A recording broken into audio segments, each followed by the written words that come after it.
The crystal chandelier cast harsh shadows across Lara's perfect dining room as I sat there, fork halfway to my mouth, listening to her brother Kai tear me apart piece by piece.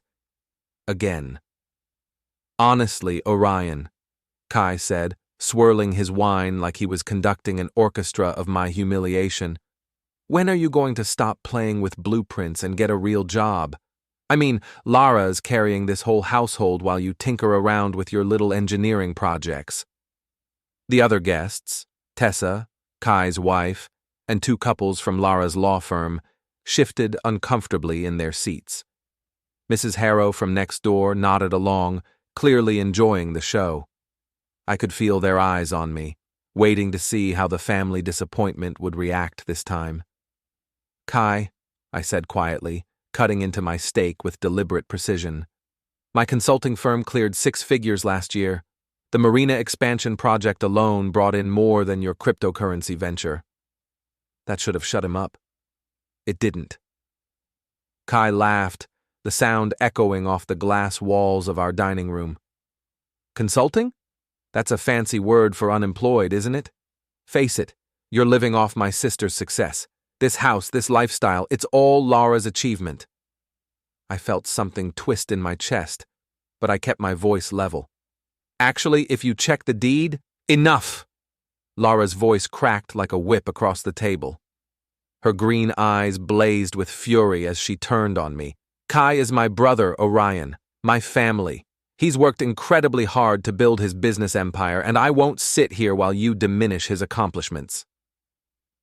The room went completely quiet, except for the soft clink of Mrs. Harrow setting down her wine glass.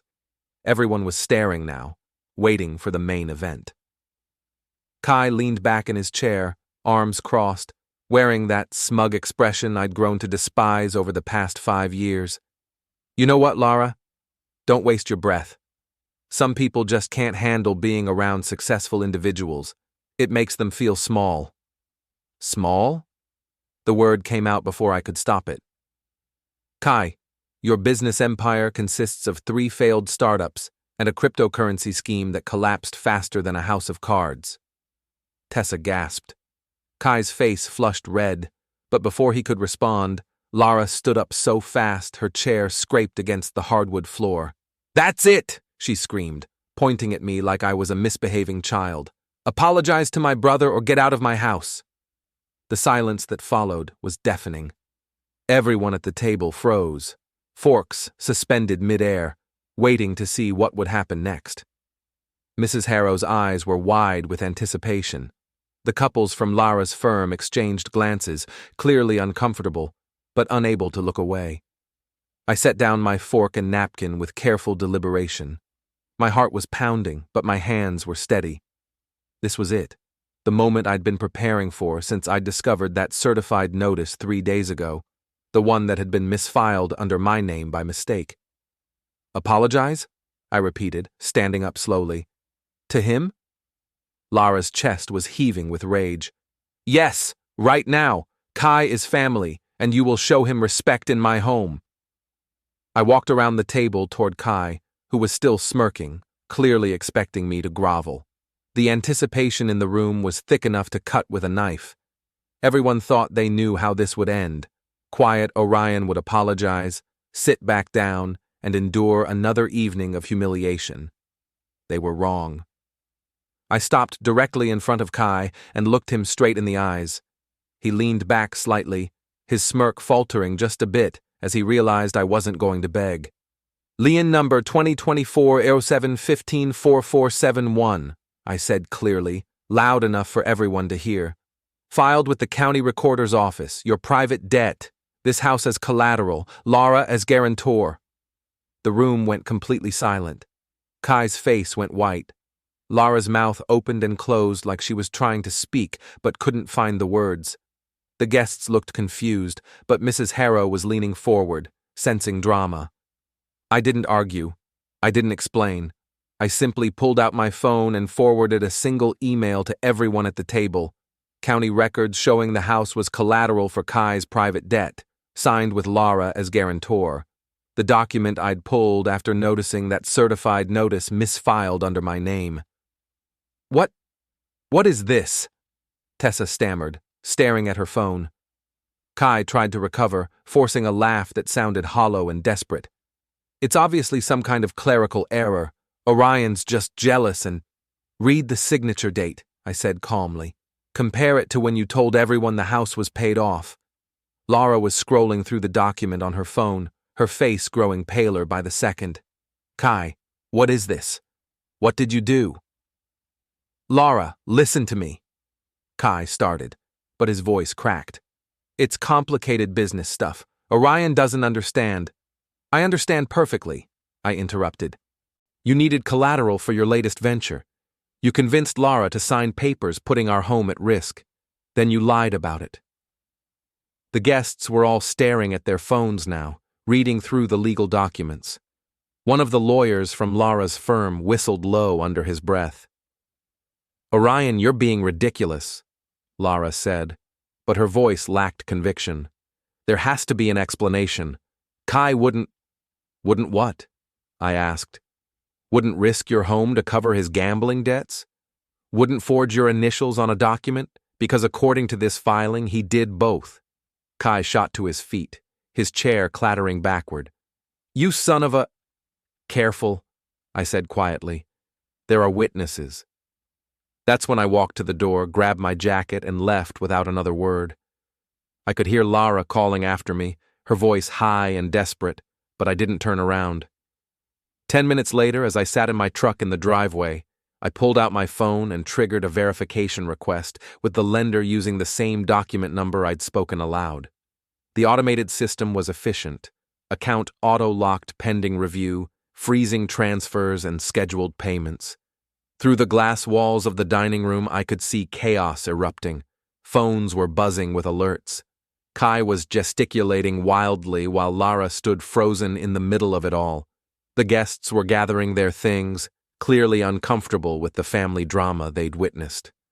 I finished it by sending the corrected filing to the title office and the lender's compliance desk. By morning, the paid-off house would be flagged, their accounts would be restricted, and everyone who'd been at that dinner would know exactly why. I started the truck and drove away, watching the perfect house shrink in my rearview mirror.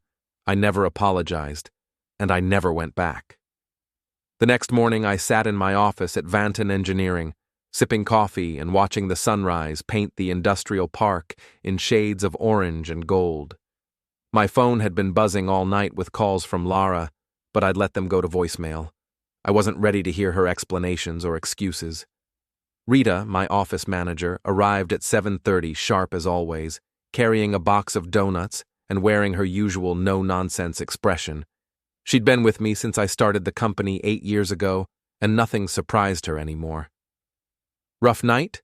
She asked, taking one look at my face. You could say that. I handed her one of the voicemails from Lara. Listen to this. Rita pressed play and listened to my wife's increasingly frantic voice. Orion, where are you? We need to talk about this misunderstanding. Kai explained everything. It's just a temporary business arrangement. You're blowing this completely out of proportion. Call me back. Temporary business arrangement, Rita repeated, raising an eyebrow. That's what she's calling mortgage fraud now? Apparently. I pulled up the county records on my computer. Want to see something interesting? Rita wheeled her chair over as I scrolled through the documents. This lien was filed 6 months ago. But look at this. I pointed to another document. 3 months ago, Lara refinanced our house to pay off the mortgage early. She threw a party, remember? Invited half the neighborhood to celebrate being debt-free. But she wasn't paying off the mortgage, Rita said, following the paper trail. She was covering Kai's business loan. Exactly. And when that venture failed, which it did, spectacularly, the lender came after the collateral. Our house. Rita shook her head in disgust. How much are we talking about? $450,000. She nearly choked on her coffee. Holy cow, Orion, that's more than the house is worth in this market, I finished. Which means even if we sold it today, we'd still owe money. My phone rang again. Lara's name flashed on the screen, but I declined the call. You're not going to talk to her? Rita asked. What's the point? She made her choice when she signed those papers. She made it again when she screamed at me to apologize to the man who's been stealing from us. Rita was quiet for a moment, studying the documents. Orion, there's something else here. Look at this signature. She pointed to Lara's name on the guarantee form. Something about it looked off. The loops were too tight. The slant was wrong. That's not how Lara signs her name, I said slowly. I've seen her signature thousands of times. You think Kai forged it?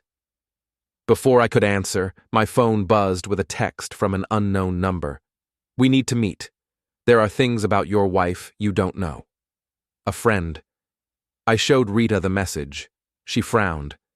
That's ominous. Or helpful. I typed back. Who is this? The response came immediately. Someone who works at Brennan, Shaw & Associates, Lara's firm. Meet me at Murphy's Tavern tonight at 8. Come alone. Rita read over my shoulder. Could be a trap. Could be. But what do I have to lose at this point? The rest of the day crawled by. I tried to focus on work, reviewing plans for a new shopping center, checking calculations for a bridge renovation, but my mind kept wandering. Every time my phone buzzed, I expected it to be Lara, but she'd gone quiet after her morning barrage of calls. At 7:30, I drove to Murphy's Tavern, a dive bar on the wrong side of town, where lawyers and engineers definitely didn't hang out. The parking lot was half empty, filled mostly with pickup trucks and motorcycles. Inside, the air was thick with cigarette smoke and the smell of fried food. I ordered a beer and found a corner booth, checking my watch every few minutes. At 8:15, a woman approached my table. She was maybe 35, with short brown hair and tired eyes. She wore a simple blouse and jeans, definitely not lawyer attire. Orion Vanton? She asked. I nodded. She slid into the booth across from me. I'm Jenny. I work in the records department at your wife's firm. She glanced around nervously. What I'm about to tell you could cost me my job, but I can't stay quiet anymore. I'm listening. Jenny pulled a manila folder from her purse. Your wife has been having an affair with Brett Garris. He's a senior partner at the firm. The words hit me like a physical blow, but I kept my expression neutral. How long? At least 2 years. Maybe longer. She opened the folder. But that's not the worst part. They've been using the firm's real estate connections to launder money through property deals, buying houses under shell companies, inflating the values, then selling them to clients at huge markups. I stared at the documents she'd spread across the table. Bank statements, property deeds, email printouts. It was a paper trail of systematic fraud. Why are you telling me this? I asked. Jenny's jaw tightened. Because Brett Garris destroyed my sister's life. She was a paralegal at the firm, and when she found out about his other affairs, he had her fired and blacklisted. She couldn't get work anywhere in the city. And you think Lara was involved? I know she was. Look at this. Jenny pointed to an email chain. They've been planning to pin everything on a fall guy when the scheme inevitably collapsed. Someone expendable. I read through the emails, my stomach sinking with each line. There was my name, mentioned repeatedly as the technical consultant who'd helped structure the deals, someone they could blame when the authorities came calling. They've been setting me up, I said quietly, for months. Your wife's been copying your engineering reports, your financial records, even your personal emails. She's building a case that you're the mastermind behind the whole operation. I leaned back in the booth, processing this information. The affair hurt, more than I wanted to admit, but the betrayal ran deeper than infidelity. Lara had been actively working to destroy me. What do you want in return for this information? I asked. Jenny shook her head. Nothing. Just promise me that when you take them down, you'll make sure Brett Garris pays for what he did to my sister. I studied her face, looking for signs of deception, but all I saw was pain and determination. I promise, I said. She gathered up the documents and slid them across the table. Be careful, Orion. These people are dangerous, and they're desperate. The scheme is falling apart, and they need someone to blame. After Jenny left, I sat in that dingy bar for another hour, drinking beer and planning my next move. Lara had betrayed me in every way possible, financially, emotionally, and legally. She'd put our home at risk to help her worthless brother, cheated on me with her colleague, and was actively working to frame me for crimes I didn't commit. But she'd made one crucial mistake. She'd underestimated me. I pulled out my phone and called my old friend Cal Morrison. He answered on the second ring. Orion, what's wrong? You sound terrible. I need your help, Cal, and it's not going to be pretty. Cal had been my roommate in college before he joined the Marines and spent 10 years in military intelligence. Now he ran a private security firm, specializing in corporate investigations. What do you need? I need to disappear some assets, document some crimes, and make sure the right people pay for what they've done. There was a pause. How far are you willing to go? I thought about Lara screaming at me to apologize, about Kai's smug face, about the emails planning to destroy my life. As far as it takes. I'll be there tomorrow morning. And Orion, don't do anything stupid until I arrive. I hung up and walked out into the cool night air. Tomorrow, the real work would begin. Cal arrived at my office the next morning looking exactly like what he was, a former Marine who'd seen too much and trusted too little. Tall, lean, with graying hair and eyes that missed nothing, he carried himself with the quiet confidence of someone who'd survived worse situations than a cheating wife and her criminal boyfriend. You look like hell, he said, settling into the chair across from my desk. Feel worse. I poured him coffee from the pot Rita had made. Thanks for coming. Don't thank me yet. After you called last night, I did some preliminary research on your wife and her associates. He pulled out a tablet. Brett Garris has been under investigation by the State Bar Association for the past 6 months.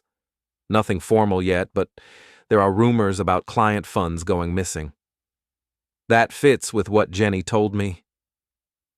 I showed him the documents from the night before.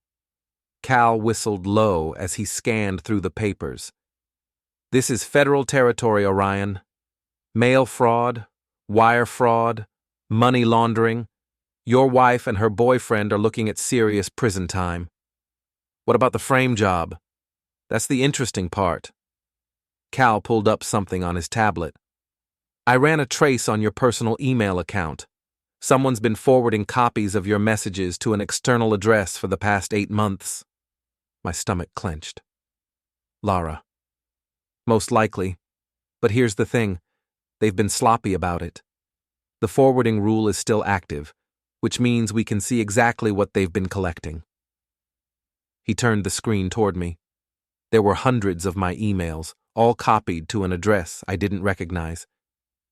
Can we trace that account? Already did. It's registered to a shell company that Brett Garris set up last year.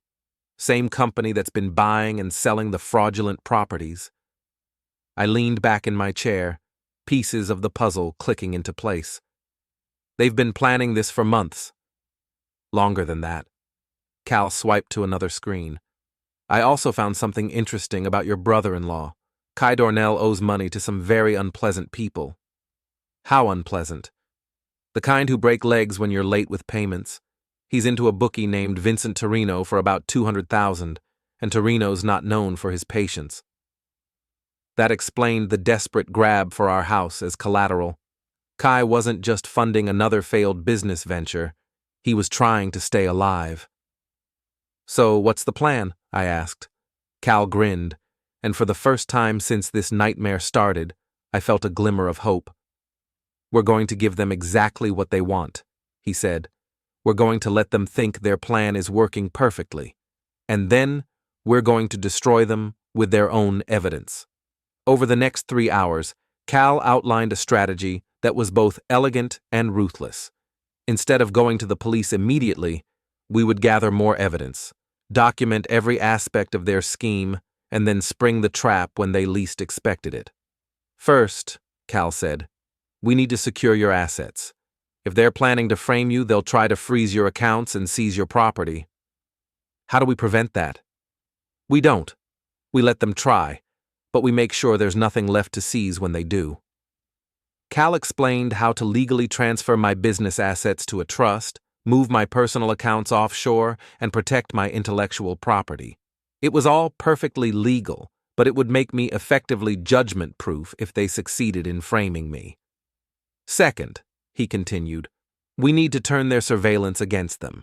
Since they're monitoring your emails, we're going to feed them false information. Make them think you're planning something stupid and desperate.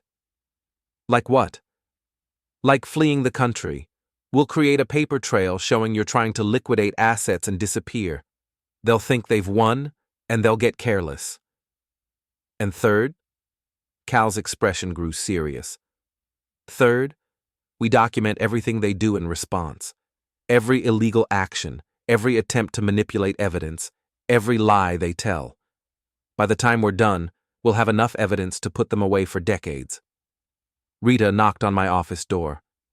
Orion, your wife is here. She's demanding to see you. Before we dive deeper into this story, I have one small request. Please subscribe, drop a like, comment, and hit that hype button to boost this channel so more people can discover these incredible Reddit stories. Through the glass partition, I could see Lara in the reception area, pacing like a caged animal. She looked terrible. Her usually perfect hair was disheveled, her makeup smeared, and her expensive suit was wrinkled like she'd slept in it. Perfect timing, Cal murmured. Remember, you're supposed to be desperate and confused.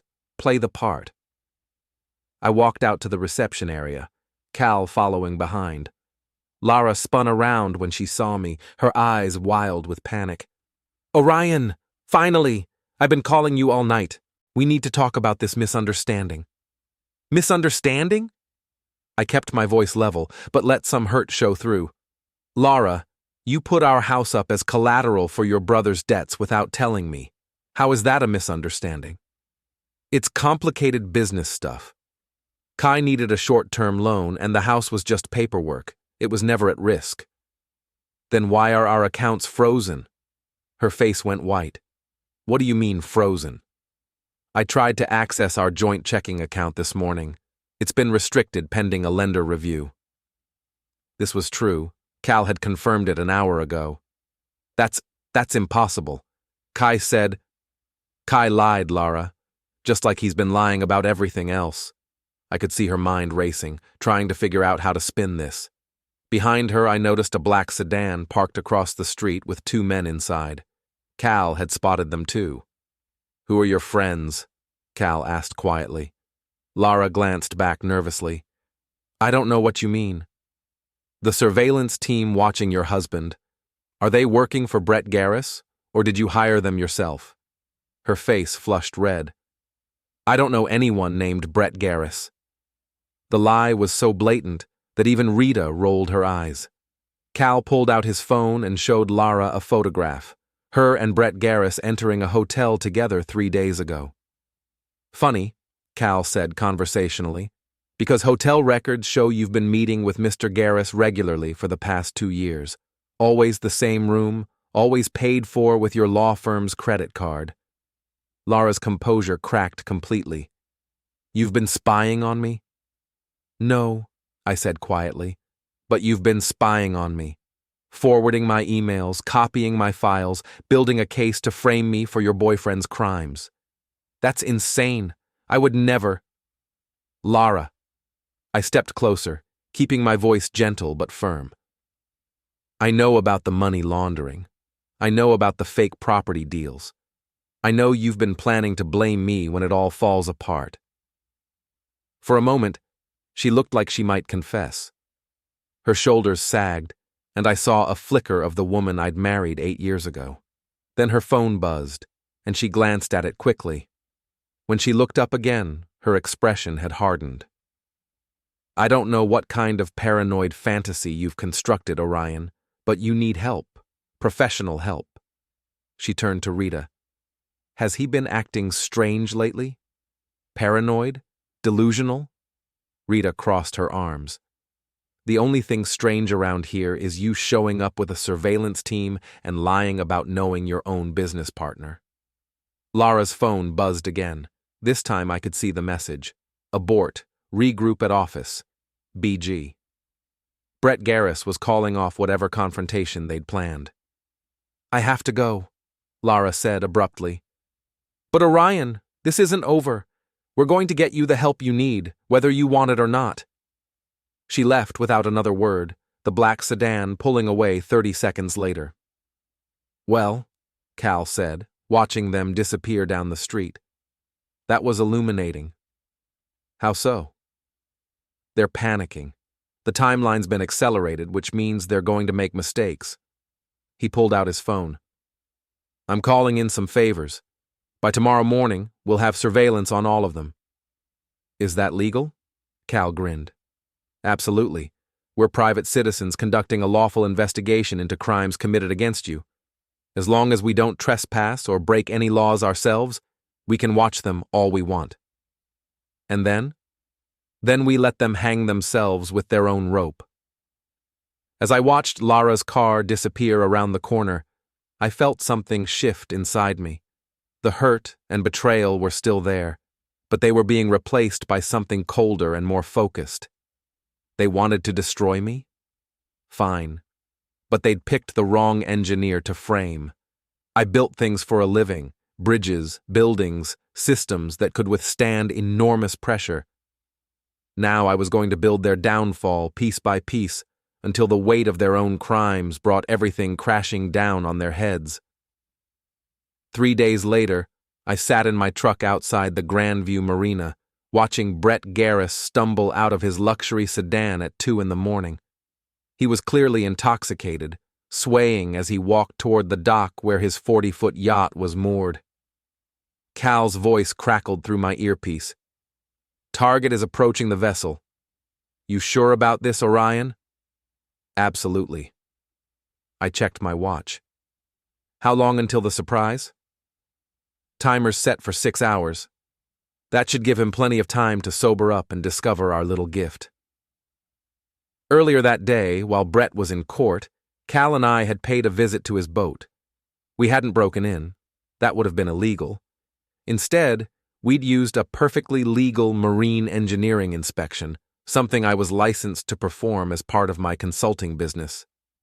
During the inspection, I'd discovered several serious safety violations. Faulty wiring, improper fuel line connections, a bilge pump that wasn't up to code.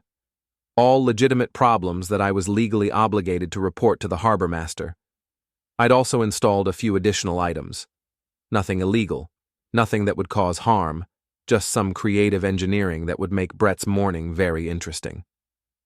He's aboard, Cal reported. Lights are on in the cabin. Good, let's go home. The show starts at 8 a.m. The next morning, I was back at the marina with a cup of coffee and my camera, positioned where I had a clear view of Brett's yacht. At exactly 8 o'clock, the harbor master's boat approached with a full inspection team. What they found was spectacular. The bilge pump I'd repaired had been working overtime all night, cycling water in and out of the boat's hull. Not enough to cause any real damage, but enough to trigger every alarm system on board.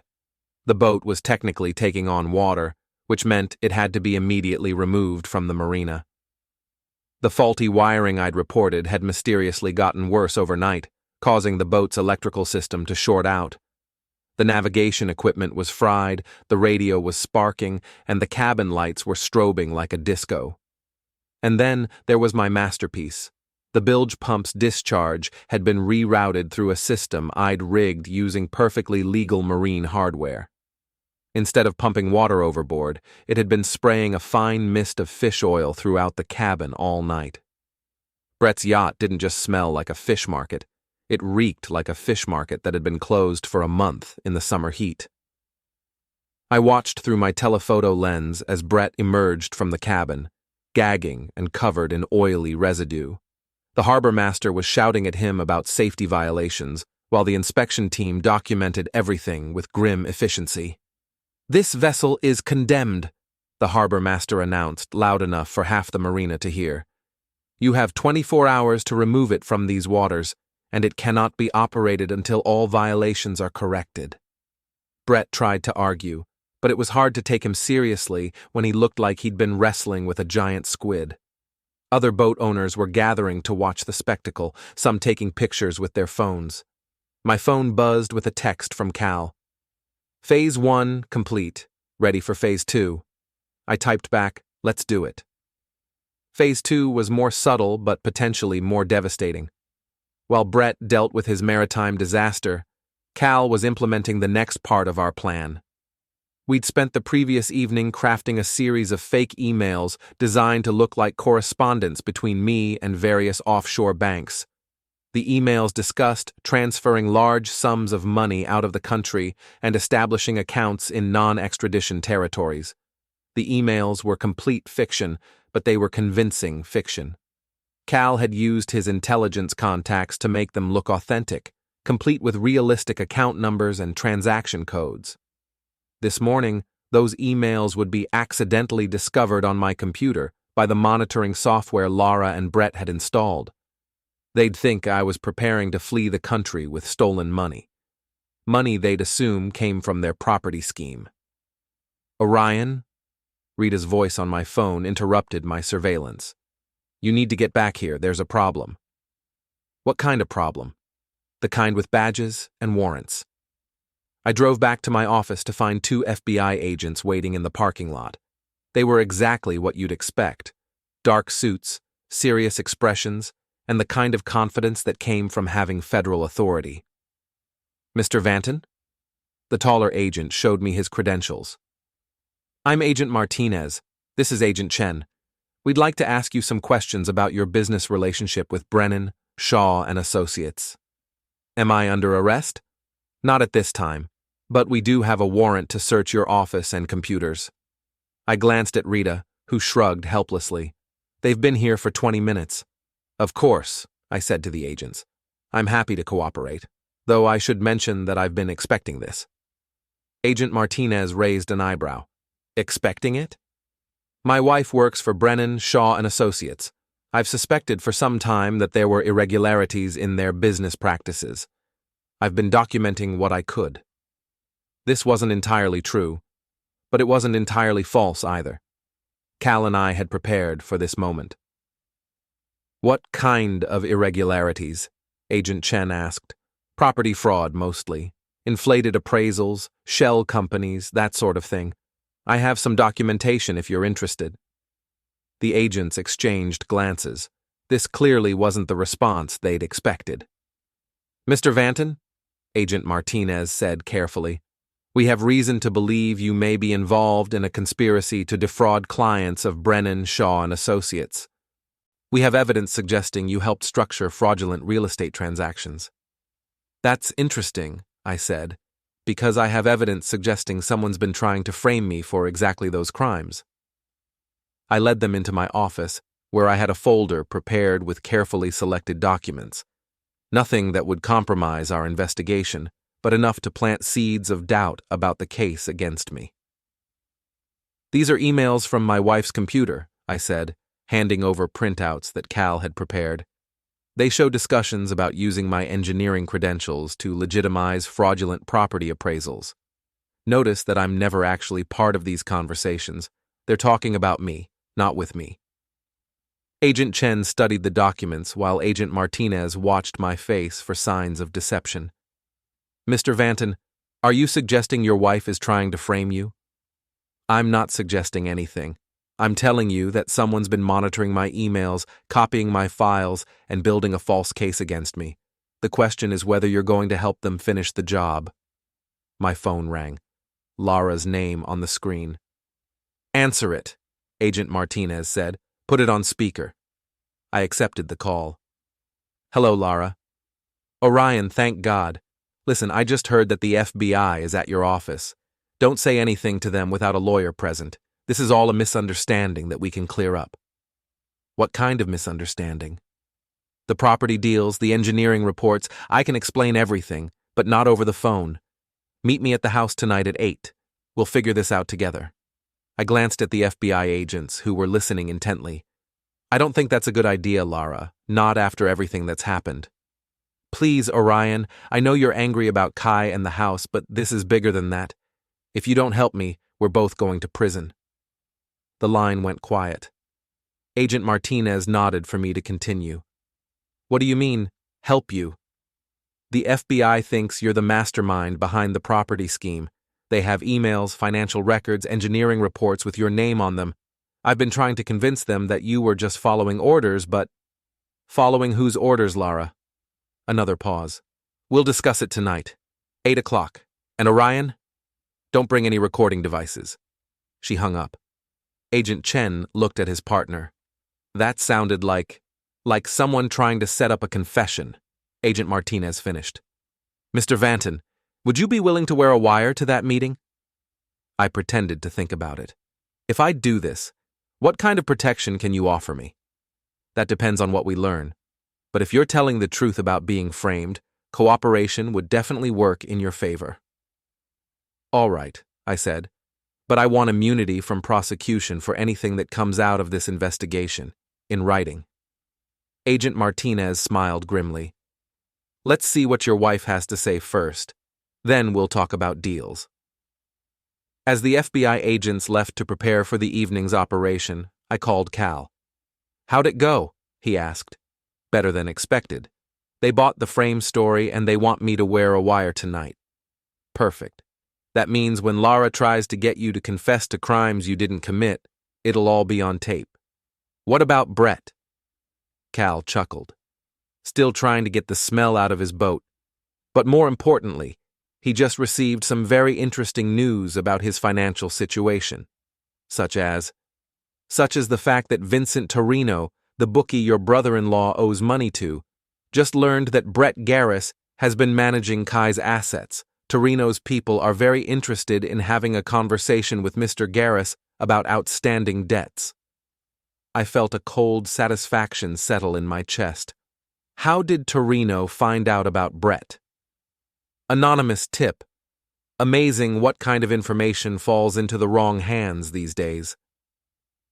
Tonight, Lara would try to get me to confess to her crimes while wearing an FBI wire. Brett would discover that he'd inherited Kai's problems along with his assets, and Kai would learn that his sister's boyfriend was about to throw him under the bus to save himself. The trap was closing, and they'd built it themselves. At 7:30 that evening, I sat in an FBI surveillance van 2 blocks from my house, adjusting the wire taped to my chest. Agent Martinez was running final checks on the equipment, while Agent Chen monitored radio chatter from the teams positioned around the neighborhood. Remember, Martinez said, we need her to explicitly discuss the fraud scheme and her attempts to frame you. Don't lead her into saying anything. Let her incriminate herself. What if she doesn't take the bait? Then we'll have to build our case the hard way. But based on that phone call this afternoon, she's desperate enough to make mistakes. Through the van's tinted windows, I could see my house, the same house where this whole nightmare had started 4 days ago. The glass-walled dining room was lit up, and I could see Lara pacing inside, checking her phone repeatedly. She's nervous, Agent Chen observed. That's good for us. My phone buzzed with a text from Cal. Torino's people just paid Brett a visit at his condo. He's on his way to your house now. This should be interesting. I showed the message to Agent Martinez. My friend's been tracking Brett Garris. He's en route. Even better, if we can get both of them on tape discussing the conspiracy, this case becomes airtight. At exactly 8 o'clock, I walked up to my front door and rang the bell. It felt surreal, ringing the doorbell of my own house like a stranger. Lara opened the door immediately, as if she'd been waiting right behind it. She looked terrible, pale, exhausted, with dark circles under her eyes. Orion, thank God you came. She pulled me inside and immediately began checking me for recording devices, running her hands over my jacket and shirt. Lara, what are you doing? I had to make sure you weren't wearing a wire. The FBI has been asking questions about both of us. She'd missed the actual recording device, which was sewn into the lining of my jacket using technology Cal had acquired through his security contacts. "What's this about, Lara? On the phone, you said something about helping you." She led me into the living room, away from the glass walls where we could be observed from outside. "Sit down. This is complicated." I remained standing. "Just tell me what's going on." Lara took a shaky breath. "The FBI thinks you're involved in a property fraud scheme. They have evidence, emails, financial records, engineering reports with your signature." "Evidence of what?" "Inflated appraisals, shell company transactions, money laundering. Orion, they think you're the mastermind behind a multi-million-dollar fraud operation." I let confusion and fear show on my face. "That's impossible. I've never been involved in anything like that." "I know, but the evidence says otherwise. Someone's been using your credentials to legitimize fraudulent property deals." "Someone like who?" Lara hesitated, and I could see her calculating how much to reveal. "It's complicated. There are people at my firm, powerful people, who needed technical expertise to make their deals look legitimate." "Are you saying your colleagues framed me?" "Not exactly framed. More like borrowed your reputation without your knowledge." The front door opened, and Brett Garris walked in without knocking. He looked even worse than Lara. His expensive suit was wrinkled, he still smelled faintly of fish oil, and there was a fresh bruise on his left cheek. "Is he wearing a wire?" Brett demanded. "I checked. He's clean."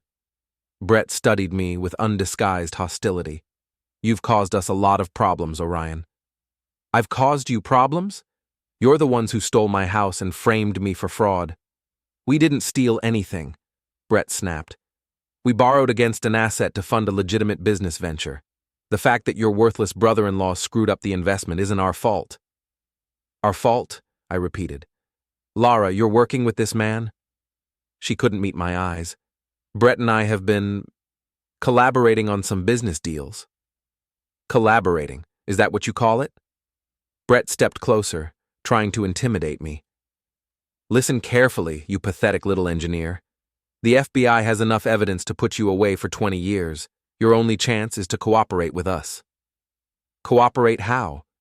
"You're going to confess to structuring the property deals. You'll claim you acted alone, motivated by greed and gambling debts. In exchange, we'll make sure you get a reduced sentence." I stared at him in disbelief. "You want me to confess to crimes I didn't commit?" "You want to go to prison for crimes you didn't commit?" Brett countered. "Because that's what's going to happen if you don't play ball." Lara finally looked at me, and for a moment I saw genuine regret in her eyes. "Orion, I'm sorry it came to this. But Brett's right. The evidence against you is overwhelming. If you cooperate, we can minimize the damage." "What evidence?" "I've never had anything to do with your property deals." Brett pulled out a folder and spread documents across the coffee table. "Engineering reports with your signature. Email chains discussing property valuations. Bank records showing payments to your consulting firm." I picked up one of the reports, recognizing my letterhead but not the content. "This isn't my work." "It has your signature." "It's forged." I looked at Lara. "You forged my signature." "I had to," she said defensively. "The deals needed technical legitimacy, and you would never have cooperated willingly." "So you decided to destroy my life instead?" Brett was getting impatient. "Enough drama. Here's what's going to happen. Tomorrow morning, you're going to walk into the FBI office and confess. You'll take full responsibility for the property scheme, and you'll testify that Lara and I were innocent dupes who trusted your expertise." "And if I refuse?" "Then you'll go to prison for crimes you didn't commit, and we'll make sure everyone knows you were a pathetic loser who tried to frame his successful wife out of jealousy." I looked between them, letting desperation creep into my voice. There has to be another way. What about Kai? He's the one who started this mess with his gambling debts. Lara and Brett exchanged glances. "Kai's no longer a factor," Brett said carefully. "What does that mean?" It means he had an accident, Lara said. He was in a car crash this afternoon. Very tragic. My heart went cold. Is he? He's alive, Brett said quickly. But he's in the hospital with serious injuries. Apparently he was being chased by some very unpleasant people who wanted their money back. Vincent Torino's people, I said. Brett's eyes narrowed. How do you know that name? Because I'm not as stupid as you think I am. I know about Kai's gambling debts, about the money he owes to organized crime figures, about the house being used as collateral. Then you know why we need a scapegoat, Lara said. Torino's people don't care about legal niceties. They want their money, and they'll hurt anyone they think is responsible. So you're throwing me to the wolves to save yourselves. We're offering you a chance to control the narrative, Brett corrected. Confess, serve a reduced sentence and stay alive, or refuse and deal with both the FBI and Torino's people. I sat down heavily, as if the weight of the situation was finally hitting me. How did it come to this, Lara? We used to love each other. We did, she said softly. But love doesn't pay for the lifestyle I wanted. Brett could give me things you never could. Like what? Security, status, a future worth having. And all it cost was my life. Brett checked his watch. This is touching, but we need a decision. Are you going to cooperate, or do we have to get creative? What does get creative mean? It means we have other ways of ensuring your compliance, ways that don't require your consent. The threat hung in the air between us. These people had already destroyed my marriage, stolen my home, and framed me for federal crimes. Now they were threatening to escalate to physical violence. But they'd made one crucial mistake. They thought I was helpless. All right, I said finally. I'll do it. I'll confess tomorrow morning. Lara looked relieved. Brett looked suspicious. Just like that? Brett asked. What choice do I have? You've got me cornered. Smart man, Brett said. I'll draft the confession tonight. You'll memorize it and deliver it exactly as written. Fine, but I want something in return. You're hardly in a position to make demands, Brett sneered. I want Lara to be protected. Whatever happens to me, I want your word that she'll be safe from Torino's people. Lara's eyes filled with tears. Orion, it's the least I can do, I said. After 8 years of marriage, I still care what happens to you. Brett rolled his eyes. Fine, Lara will be protected. Now get out of here before someone sees you. I stood up to leave, then paused at the door. One more thing. When this all comes out, when the FBI realizes what really happened, they're going to come after both of you. Are you prepared for that? They'll never figure it out, Brett said confidently. We've been planning this for months. Every detail has been accounted for. Every detail except one. Which is? I smiled for the first time in days. You assumed I was as stupid as Kai. Brett's face darkened. What's that supposed to mean? It means you're about to find out why you should never underestimate an engineer. I walked out of the house, leaving them staring after me in confusion. In the FBI van, Agent Martinez was grinning like a kid on Christmas morning. Did you get all that? I asked. Every word. Conspiracy, fraud, witness intimidation, and threats of violence. We've got enough to put them both away for decades. What about the confession they want me to make? Don't worry about that. We'll be arresting them long before morning. As we drove away from the house, I saw FBI tactical teams moving into position. Within an hour, Lara and Brett would be in federal custody, their carefully planned frame job exposed for what it was. My phone buzzed with a final text from Cal. Torino's people just raided Brett's condo looking for their money, found some very interesting financial records. I don't think Mr. Garris will be getting bail anytime soon. I leaned back in the van's seat, watching my old life disappear in the rearview mirror.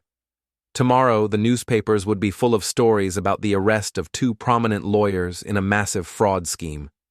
The house would be seized as evidence, The law firm would collapse under the scandal, and everyone who'd witnessed my humiliation at that dinner party would know exactly who the real criminals were. Lara had screamed at me to apologize or get out of her house. I'd done neither. Instead, I'd brought her house of lies crashing down around her ears. Turns out you don't need to apologize when you're holding all the cards. You just need to know when to play them.